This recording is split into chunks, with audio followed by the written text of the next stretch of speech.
सबसे पहले हम खबर इस्लामाबाद हाई कोर्ट में ऑडियो लीक्स के खिलाफ दरख्वास्तों की समाअत। जस्टिस बाबर सत्तार पर एतराज़ की FIA, PTA और पैमरा की दरख्वास्तें जुर्माने के साथ खारिज कर दी गईं।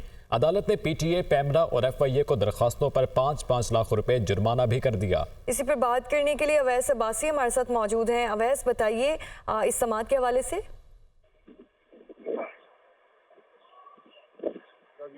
साकिब की दरख्वास्तों पर समाअत हुई। समाअत इस्लामाबाद हाई कोर्ट के जस्टिस बाबर सत्तार ने की। दौरान समाअत अदालत ने एतजाज हसन की हिदायत की कि क्या मुतफर्रिक दरख्वास्तें हैं, पहले सुन लें, आप तशरीफ रखें।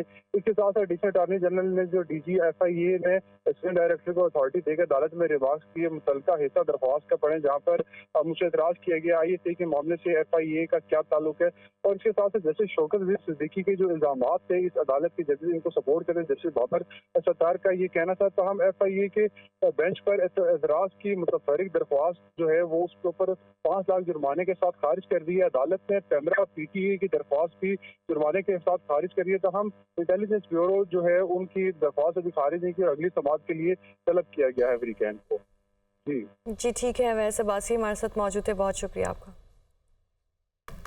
वज़ीर-ए-आज़म शहबाज शरीफ के रियाज में बिल गेट्स से मुलाकात। बिल गेट्स की बतौर वज़ीर आला पंजाब शहबाज शरीफ की क़यादत में हिफाजती टीकों और पोलियो के हिफाजती ख़तरों के प्रोग्राम की तारीफ। वज़ीर-ए-आज़म का पाकिस्तान और गेट्स फाउंडेशन के दरमियान मजबूत शराकतदारी को यकीनी बनाने के अज़्म का इयादा। पाकिस्तान और गेट्स फाउंडेशन में हिफाजती टीकों, ग़िज़ाइयत और मालियाती शमूलियत के शोबों में सरगर्मियों पर भी तबादला ख्याल। गेट्स फाउंडेशन पाकिस्तान की समाजी और इक़्तिसादी तरक्की में एक काबिल एतमाद शराकतदार है। गेट्स फाउंडेशन IT, तालीम और डिज़ास्टर मैनेजमेंट समेत दीगर शोबों में ताउन फराहम करती है। वज़ीर आज़म ने बिल गेट्स को पाकिस्तान के दौरे की दावत भी दी। वज़ीर आज़म शहबाज शरीफ की सरबराह IMF क्रिस्टलिना जॉर्जीवा से अहम मुलाकात। फरीकैन का IMF के नए कर्ज प्रोग्राम पर तबादला ख्याल। IMF का पाकिस्तान को सख्त मालियाती नज़्म ज़ब्त यकीनी बनाने का मशवरा।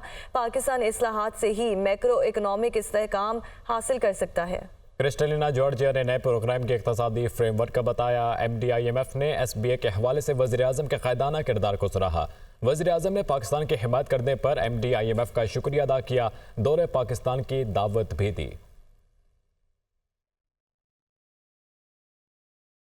पाकिस्तान के लिए $1.1 अरब कर्ज किस्त की मंजूरी के लिए IMF एग्जीक्यूटिव बोर्ड का इजलास आज होगा। IMF एग्जीक्यूटिव बोर्ड इजलास में पाकिस्तान का केस मंजूरी के लिए पेश किया जाएगा। शेड्यूल तैयार है। स्टैंड बाई अरेंजमेंट मुआहदे के तहत पाकिस्तान को तीसरी और आखिरी किस्त मौसूल होगी। IMF के साथ नए कर्ज प्रोग्राम के लिए मुज़ाकरात आइंदा माह होंगे। नए कर्ज प्रोग्राम के तहत मुज़ाकरात के लिए IMF वफ्द आइंदा माह के वस्त में पाकिस्तान पहुंचेगा। पाकिस्तान के लिए $1.1 अरब कर्ज किस्त की मंजूरी के लिए IMF एग्जीक्यूटिव बोर्ड का इजलास आज होगा। और डिप्टी वज़ीर आज़म और वज़ीर ख़ारजा इसहाक़ डार की मलेशिया के वज़ीर ख़ारजा से मुलाकात में तिजारत और सरमायाकारी बढ़ाने पर खुसूसी तवज्जो देने पर इत्तफ़ाक़। वज़ीर ख़ारजा का मुश्तरका वज़ारती कमीशन का आइंदा इजलास इस्लामाबाद में मुनक़्क़िद करने पर इत्तफ़ाक़ किया गया है। मुलाकात में गज़ा में जारी इंसानी बहरान पर भी तबादला ख्याल हुआ। फ्रीकैन ने फ़लस्तीनियों को फौरी इंसानी मदद फराहम करने पर जोर दिया। डिप्टी वज़ीर आज़म और वज़ीर ख़ारजा इसहाक़ डार की मलेशिया की वज़ीर ख़ारजा से मुलाकात हुई। मुलाकात में तिजारत और सरमायाकारी बढ़ाने पर ख़ुसूसी तवज्जो देने पर इत्तफ़ाक़ हुआ। वज़ीर ख़ारजा का मुश्तरका वज़ारती कमीशन का आइंदा इजलास इस्लामाबाद में मुनक़्क़िद करने पर इत्तफ़ाक़। मुलाकात में गज़ा में जारी इंसानी बहरान पर भी तबादला ख्याल किया गया। फ्रीकैन ने फ़लस्तीनियों को फौरी इंसानी इमदाद फराहम करने पर जोर दिया। और स्टेट बैंक मॉनेटरी पॉलिसी का ऐलान आज करेगा। जून 2023 से शरह सूद में कोई तब्दीली नहीं हुई। शरह सूद 22% पर बरकरार है। तो स्टेट बैंक मॉनेटरी पॉलिसी का ऐलान आज करेगा। जून 2023 से शरह सूद में कोई तब्दीली नहीं आई है और शरह सूद 22% पर बरकरार है। और स्टेट बैंक मॉनेटरी पॉलिसी का आज ऐलान करेगा। जून 2023 से शरह सूद में कोई तब्दीली नहीं देखने में आई, जबकि शरह सूद 22% पर बरकरार है। ट्रैक एंड ट्रेस सिस्टम नाकामी की तफसीलात सामने आ गई। ट्रैक एंड ट्रेस निज़ाम पर अमल दरामद में सनती शोबे ने मुज़ाहमत की, रिपोर्ट तैयार कर ली। ब्यूरोक्रेसी की नाअहली, लाइसेंस रखने वाली कंपनी की ना तजुर्बाकारी भी निज़ाम पर अमल दरामद ना होने की वजह बनी।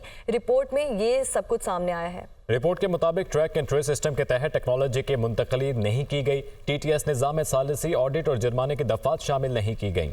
FBR और लाइसेंस याफ्ता कंपनी के पास दरकार महारत और समझ बूझ नहीं थी। मुआहिदे की खामियां TTS निज़ाम पर आमद दरामद में ताखीर की वजह बनी। FBR की पैदावारी डाटा और सेल्स टैक्स का जायजा लेने की सलाहियत बढ़ाई जाए, रिपोर्ट के अंदर ऐसा बताया गया।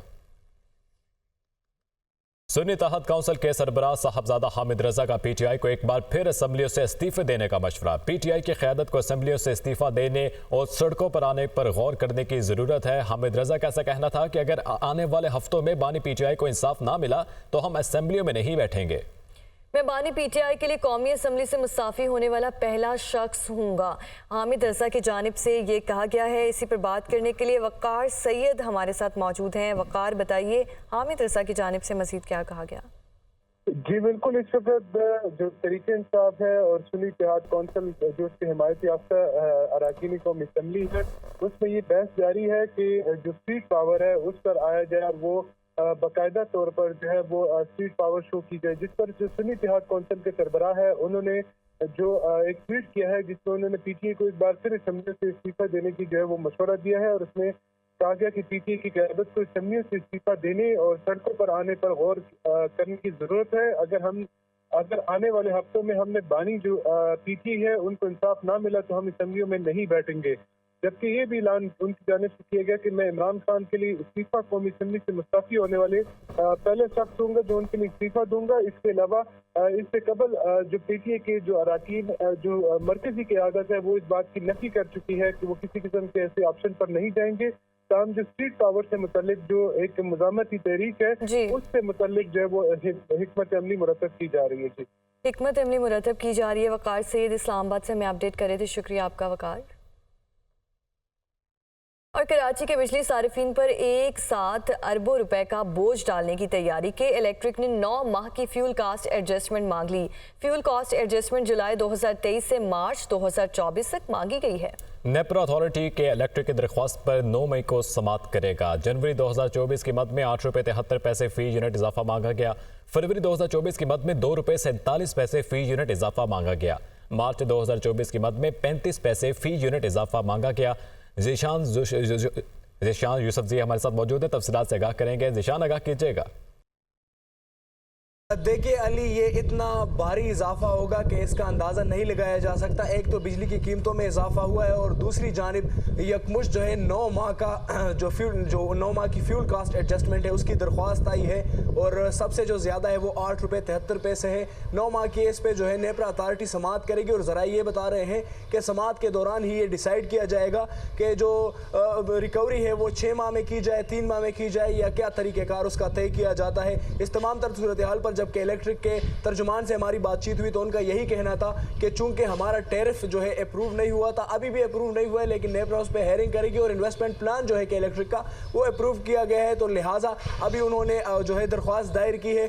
ताहम ये जो दरख्वास्त है इससे जो आम सारिफीन है वो इंतहाई ज़्यादा मुतासिर होंगे क्योंकि यकमुश्त ये अरबों या खरबों रुपए का बोझ होगा। एक माह की 8 रुपये 73 पैसे है और अगर बात की जाए फरवरी 2024 की तो 2 रुपये 47 पैसे। मार्च 2024 की अगर बात की जाए तो 35 पैसे जो है वो मांगा गया है फ्यूल कास्ट एडजस्टमेंट। और अगर बात की जाए दिसंबर 2023 की तो 4 रुपये फ्यूल कास्ट एडजस्टमेंट की मद में मांगे गए। इसके साथ साथ अक्टूबर के लिए फ्यूल कास्ट एडजस्टमेंट की मद में 3 रुपये और 11 पैसे मांगे गए। नेपरा की जानिब से इस दरख्वास्त पर 2 एतराज़ात आयद किए गए हैं कि आया जो फ्यूल कास्ट एडजस्टमेंट है ये जस्टिफाइड है या नहीं। इसके साथ साथ जो एक अहम एतराज़ आयद किया गया है और उसको देखना भी पड़ेगा और अथॉरिटी को जाफिशानी से इस बात का जायजा लेना पड़ेगा कि जो कि इलेक्ट्रिक ने बिजली। बहुत शुक्रिया आपका। सिंध में हुकूमती ओहदों के लिए CV दरकार। पीपल्स पार्टी ने पार्लिमानी ओहदों के लिए मुंतखब अरकान असम्बली से CV तलब कर लिया। अरकान असम्बली बेहतरीन CV बनाने में मसरूफ़ हैं। सिंध असम्बली में पीपल्स पार्टी के 35 से ज़ायद अरकान से उनका CV मांगा गया है। ज़रा कैसा कहना है, अरकान असम्बली को मुख्तलिफ महकमों का पार्लिमानी सेक्रेटरी कायमा कमेटी का चेयरमैन लगाया जाना है। सिंध काबीना में वजीरों की तादाद मुकम्मल हो चुकी, 3 मुशीर काबीना में शामिल किए जा सकते हैं। मोहम्मद अशद हमारे साथ मौजूद हैं, मज़ीद तफसीलात से क्या करेंगे। जी मोहम्मद अशद। जी बिल्कुल, देखिए सिंध में हुकूमती ओहदों के लिए CV दरकार होगी। ज़राए हमारे जो तस्दीक करते हैं कि पाकिस्तान पीपल्स पार्टी ने पार्लिमानी ओहदों के लिए मुंतखब अरकान असम्बली से CV जो है वो तलब कर ली है और अब जो अरकान असम्बली है वो बहुत अच्छी थी और जबरदस्त सीवी बनाने में इस वक्त मसरूफ है। जराये का ये भी कहना है कि इस वक्त तक असेंबली में पीपल्स पार्टी के 35 से ज्यादा ऐसे अरकान हैं जिनसे सीवी पार्टी की जानिब से जो है वो तलब की गई है। अरकान असेंबली को मुख्तलिफ महकमों का पार्लिमानी सेक्रेटरी या कायमा कमेटी का चेयरमैन जो है वो लगाया जाएगा, और इसी जमन में जो है वो इन अरकान असेंबली से सीवी जो है वो तलब की गई है। फिल काबीना में वजीरों की तादाद इस वक्त मुकम्मल हो चुकी है। 3 मुशीर काबीना में अब भी जो है वो शामिल किए जा सकते हैं। तो ये तमाम पर वो खाली वैकेंट पोजीशन है जिनके लिए अब सीवीज जो है वो अरकान असेंबली की जगह से जो है वो तलब की गई है पाकिस्तान पीपल्स पार्टी की जानिब से। जी ठीक है मोहम्मद अरशद, बहुत शुक्रिया आपका। हुकूमती अदम तवज्जो या फंड्स की कमी, खैबर पख्तूनख्वा पुलिस के तफ्तीशी निज़ाम में जिद्दत की कमी, पेशावर में जदीद टेस्टिंग की फ्रांसिक साइंस लेबॉर्ट्री बंद होने के खदशात, पेशावर में तफ्तीशी निज़ाम में अहमियत के हामिल फ्रांसिक लैब में अहम सहूलियात का फुकदान, फ्रांसिक लैब में धमाका खेज DNA और डिजिटल फ्रांसिक्स की सहूलत दस्तयाब नहीं है। अहम तरीन टेस्ट और रिजल्ट के हसूल के लिए पंजाब लैब की खिदमात ली जाती हैं। ज़राए की जानिब से ऐसा बताया गया। आज़म रहमान पेशावर से हमारे साथ मौजूद है। आज़म, क्या अपडेट्स आपके पास? जी बिल्कुल, Khyber Pakhtunkhwa forensic science lab जो कि वाहिद लैब है सूबे की, वो हुकूमती अदम तवज्जो की वजह से जो है उसमें काफ़ी डेफिशिएंसीज पैदा होगी और वो तकरीबन बंद होने के दहाने पर पहुंच आई है। अगर मैं आपको इसकी तफसीलात से आगाह करूं तो इसमें जो हमारी वाहिद लैब है उसमें धमाका खेज मवाद और इसी तरह DNA के जो सैंपल्स हैं और डिजिटल फोरेंसिक्स, इसके साथ साथ टॉक्सिकोलॉजी है जिसको जहर के टेस्ट कहते हैं, जहर की वजह से अगर किसी की मौत होती है, इस तमाम तरह के टेस्ट के लिए, इस तमाम तरह की फोरेंसिक्स के लिए हमारी लैब में किसी किस्म की कोई सहूलियात नहीं है, कोई शाखें ही जो है इसकी मौजूद नहीं है, जिसके बायस जो पुलिस है उसको ये सब टेस्ट करवाने के लिए जो पंजाब की फोरेंसिक साइंस लैब है वहाँ पे नमूने भेजने पड़ते हैं। जो एक्सप्लोजिव की ब्रांच है जैसे कि धमाका वगैरह हो जाता है उसके पास हमारे ये बिल्कुल ये शाख यहाँ पर मौजूद नहीं, ना हमारे पास एक्सपर्टीज हैं, तो ये जो टेस्ट होते हैं ये भी हमें पंजाब से करवाने पड़ते हैं। इसी तरह जो रेप के केसेस हैं, रेप के केसेस में जो टेस्ट वगैरह सीमेन वगैरह के करवाने होते हैं वो भी हमें पंजाब में भेजने पड़ते हैं, जिसपे ना सिर्फ कॉस्ट जो है वो 15 से 20 हज़ार आती है बल्कि वक्त भी ज़्यादा लगता है, क्योंकि जो पंजाब की फोरेंसिक साइंस लैब है